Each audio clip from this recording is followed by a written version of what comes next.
제먼 아이와의 대화. 꽃잎을 뒤집는 이유. 이막을 전공한 친구 덕분에 이제야 소나무와 잣나무를 겨우 구별할 줄 알게 됐다. 그전까지는 둘 다 그냥 소나무였다. 나무도 그런데 꽃은 오죽했을까. 이름보다 색이 먼저 보였고 향기보다 계절이 먼저 지나갔다. 그런데 이상한 일이다. 요즘 들어 꽃이 자꾸 눈에 들어온다. 며칠 전 장맛비가 그친 아침, 학교 담장 아래 수국들이 물기를 잔뜩 머금은 채 서 있었다. 우산을 접으며 무심코 지나치려다 발을 멈췄다. 파란 꽃도 있었고 분홍 꽃도 있었다. 같은 담장을 따라 피었는데도 색이 제각각이었다.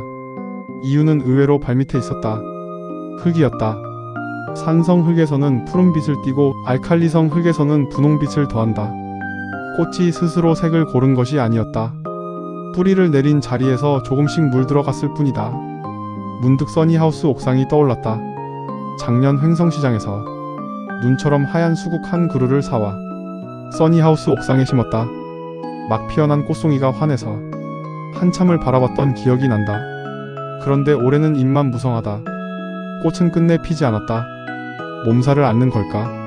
낯선 흙에 뿌리를 내리느라 꽃보다 다른 일을 먼저 하고 있는지도 모른다. 꽃이 보이지 않는다고 아무 일도 일어나지 않는 것은 아니다. 흙 아래에서는 오늘도 뿌리가 제갈 길을 찾고 있을 테니까. 그 모습을 바라보다 문득 사람 얼굴이 몇 떠올랐다. 우리는 누군가 변했다고 쉽게 말한다. 그런데 가만히 생각해보면 사람이 달라진 것이 아니라 서 있는 자리가 달라진 경우가 더 많았다. 흙이 바뀌면 수국의 빛깔이 달라지듯 사람도 새로운 환경 속에서 조금씩 다른 모습을 드러낸다. 다음날 발왕산 기슭에서 산수국을 만났다. 등산화 바닥에 젖은 흙이 들러붙고 계곡에서 올라오는 찬 기운이 종아리를 스쳤다. 산수국은 일반 수국보다 훨씬 소박했다. 가운데에는 좁쌀만 한 꽃들이 모여 있었고 가장자리에는 손톱만 한 흰 꽃잎이 둥글게 둘러서 있었다. 처음 보는 사람은 대부분 가장자리 꽃이 진짜라고 생각한다. 나도 그랬다. 하지만 진짜 꽃은 가운데 작은 꽃들이다. 가장자리의 큰 꽃은 벌과 나비를 불러들이기 위한 안내판이다.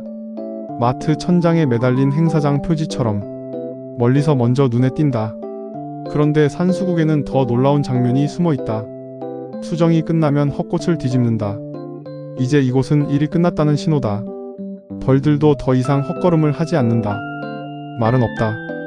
꽃잎 하나면 충분하다. 한동안 그 꽃을 바라보다 오래된 서랍 하나가 떠올랐다. 이미 끝난 일인데도 우리는 마음속에서 몇 번씩 다시 꺼내본다. 오래전 대화, 지나간 후에 이미 떠난 사람까지. 손으로는 서랍을 닫았는데 마음은 자꾸 다시 연다. 산수국은 그러지 않았다. 꽃잎 하나를 뒤집고 다음 계절을 준비했다. 지금 우리가 흔히 보는 둥근 수국도 사실은 이 산수국에서 시작됐다. 사람들은 가운데 작은 진짜 꽃보다 가장자리에 큰 꽃을 더 아름답게 여겼고 오랜 시간 품종을 개량했다. 그렇게 헛꽃이 풍성한 지금의 수국이 만들어졌다. 자연은 씨앗을 남기려 했고 사람은 오래 바라보고 싶은 풍경을 만들었다. 둘 다 자기 방식이었다. 집으로 돌아오는 길, 담장 앞에서는 몇 사람이 휴대전화를 들고 수국 사진을 찍고 있었다. 화면에는 탐스럽게 핀 꽃송이만 가득 담겼다. 나는 잠시 써니하우스 옥상의 하얀 수국을 떠올렸다. 올해는 꽃을 보여주지 않았다. 대신 흙 속 어딘가에서 뿌리를 더 깊이 내리고 있을지 모른다. 그리고 산에서 만났던 뒤집힌 꽃잎 하나가 다시 떠올랐다. 어쩌면 꽃은 오래전부터 가장 아름답게 피어있는 순간보다 자신의 역할을 다한 순간을 더 조용히 보여주고 있었는지도 모른다. 이 글을 유튜브에서 영상 만들었을 때 나레이션으로 문단을 잘 나누어줘. 홍영균 님이 쓰신 이 깊고 따뜻한 글은 유튜브 영상의 호흡에 맞춰 나레이션으로 읽었을 때 시청자의 마음에 잔잔한 울림을 주기에 참 좋습니다. 영상에서 말이 빠르기와 화면 전환 화면 배치를 고려하여 시청자가 글의 의미를 음미하며 들을 수 있도록 7개의 막단락으로 나누어 정리해드렸습니다. 유튜브 나레이션 대본 꽃잎을 뒤집는 이유. 일막꽃이 눈에 들어오기 시작한 날, 이막을 전공한 친구 덕분에 이제야 소나무와 잣나무를 겨우 구별할 줄 알게 됐다.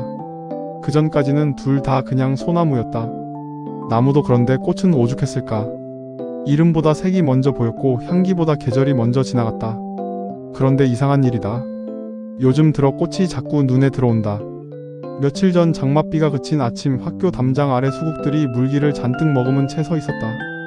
우산을 접으며 무심코 지나치려다 발을 멈췄다. 파란 꽃도 있었고 분홍 꽃도 있었다. 같은 담장을 따라 피었는데도 색이 제각각이었다. 이막 뿌리 내린 자리의 빛깔. 이유는 의외로 발밑에 있었다. 흙이었다.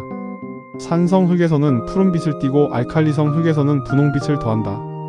꽃이 스스로 색을 고른 것이 아니었다. 뿌리를 내린 자리에서 조금씩 물들어갔을 뿐이다. 문득 써니하우스 옥상이 떠올랐다. 작년 횡성시장에서 눈처럼 하얀 수국 한 그루를 사와 써니하우스 옥상에 심었다. 막 피어난 꽃송이가 환해서 한참을 바라봤던 기억이 난다. 그런데 올해는 잎만 무성하다. 꽃은 끝내 피지 않았다. 몸살을 앓는 걸까? 산막 보이지 않아도 자라는 것들. 낯선 흙에 뿌리를 내리느라 꽃보다 다른 일을 먼저 하고 있는지도 모른다. 꽃이 보이지 않는다고 아무 일도 일어나지 않는 것은 아니다. 흙 아래에서는 오늘도 뿌리가 제갈 길을 찾고 있을 테니까. 그 모습을 바라보다 문득 사람 얼굴이 몇 떠올랐다. 우리는 누군가 변했다고 쉽게 말한다. 그런데 가만히 생각해보면 사람이 달라진 것이 아니라 서 있는 자리가 달라진 경우가 더 많았다. 흙이 바뀌면 수국의 빛깔이 달라지듯 사람도 새로운 환경 속에서 조금씩 다른 모습을 드러낸다. 사막 산수국 진짜와 가짜. 다음날 발왕산 기슭에서 산수국을 만났다. 등산화 바닥에 젖은 흙이 들러붙고 계곡에서 올라오는 찬 기운이 종아리를 스쳤다. 산수국은 일반 수국보다 훨씬 소박했다.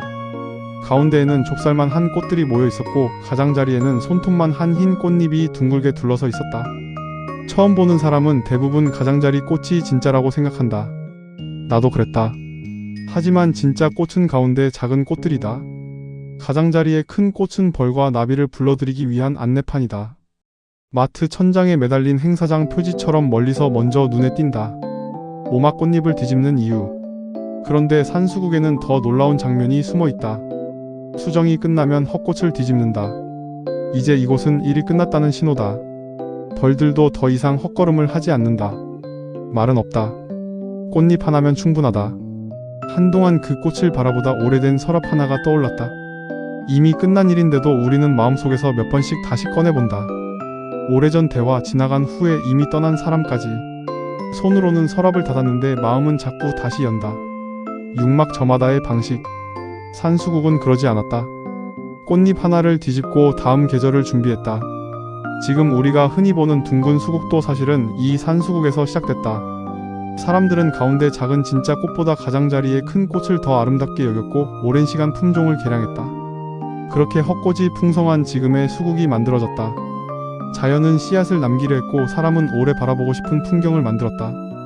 둘 다 자기 방식이었다. 실망 역할을 다한 순간의 아름다움. 집으로 돌아오는 길 담장 앞에서는 몇 사람이 휴대전화를 들고 수국 사진을 찍고 있었다. 화면에는 탐스럽게 핀 꽃송이만 가득 담겼다. 나는 잠시 써니하우스 옥상의 하얀 수국을 떠올렸다. 올해는 꽃을 보여주지 않았다. 대신 흙 속 어딘가에서 뿌리를 더 깊이 내리고 있을지 모른다. 그리고 산에서 만났던 뒤집힌 꽃잎 하나가 다시 떠올랐다. 어쩌면 꽃은 오래전부터 가장 아름답게 피어있는 순간보다 자신의 역할을 다한 순간을 더 조용히 보여주고 있었는지도 모른다. 영상 제작 팁. 각 막이 넘어갈 때마다 23초간 잔잔한 음악만 흐르는 공백 페이스를 주시면 시청자가 글의 여운을 느끼기에 훨씬 좋습니다. 2막과 7막에 나오는 써니하우스 옥상의 하얀 수국 부분에서는 자막이나 화면에 옥상 정원의 푸른 풍경을 잔잔하게 깔아주면 감동이 배가 될 것 같습니다. 중간 타이틀 전부 없애고 만들어줘. 불필요한 타이틀을 모두 걷어내고 영상에서 호흡을 가다듬으며 잔잔하게 읽기 좋도록 문단만 깔끔하게 나누어 정리했습니다. 각 문단 사이에는 약간의 공백 쉬어가는 타이틀이나 화면 전환을 둔다고 생각하시며 낭독하시면 좋습니다. 이막을 전공한 친구 덕분에 이제야 소나무와 잣나무를 겨우 구별할 줄 알게 됐다. 그전까지는 둘 다 그냥 소나무였다. 나무도 그런데 꽃은 오죽했을까. 이름보다 색이 먼저 보였고 향기보다 계절이 먼저 지나갔다. 그런데 이상한 일이다. 요즘 들어 꽃이 자꾸 눈에 들어온다. 며칠 전 장맛비가 그친 아침 학교 담장 아래 수국들이 물기를 잔뜩 머금은 채 서 있었다.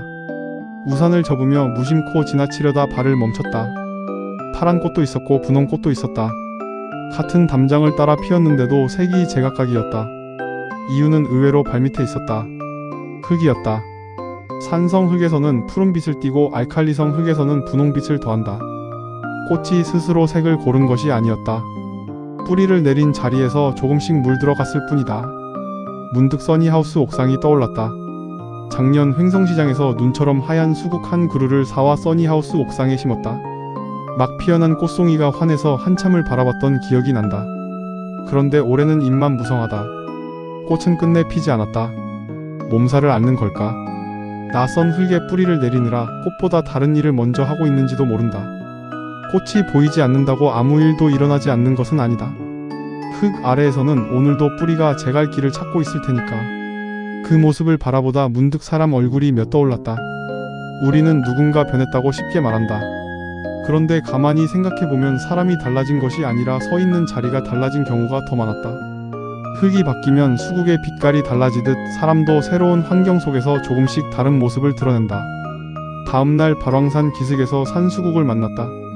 등산화 바닥에 젖은 흙이 들러붙고 계곡에서 올라오는 찬 기운이 종아리를 스쳤다. 산수국은 일반 수국보다 훨씬 소박했다.